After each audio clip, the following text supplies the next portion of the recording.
Exactly. So you must understand that Zimbabwe is also suffering massive foreign exchange shortages.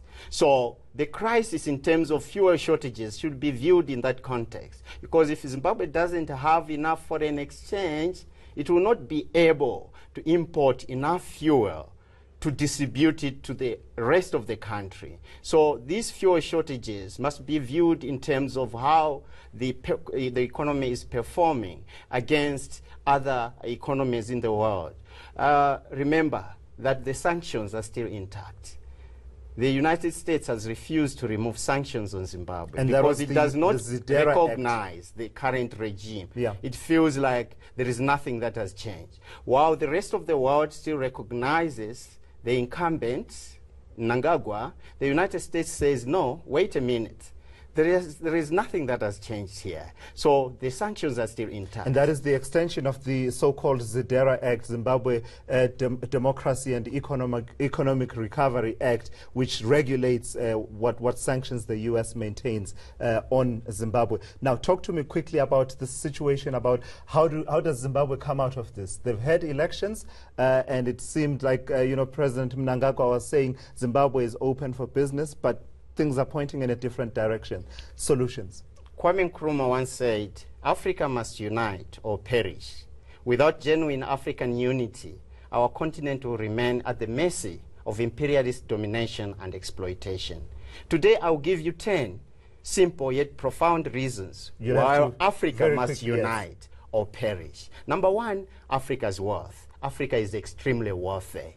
Africa has got all the mineral resources that it needs, but these resources are not even distributed across the continent. Distribution. Number two. Number two, optimal market size.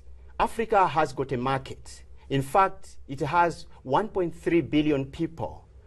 Individually, the separate African nations will not present a market that can spearhead development. Free trade area. Number three. Number three, we need a common currency. We are relying on separate currencies that cannot compete with the US dollar.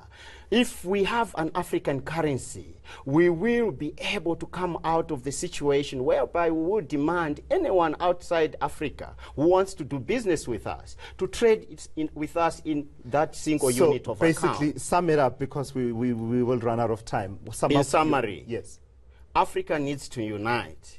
A unified African government buttressed by the strength of an all-African military high command will be able to compete with the global powers out there and will be able to determine its destiny. Remember that we are still divided. The balkanized African states individually cannot and do not have the bargaining power on the global stage. All right, let's hold it there. Thank you so much. That is Africa analyst Edward Mitole giving us his sense of what are the solutions in as far as the crisis in Zimbabwe is concerned.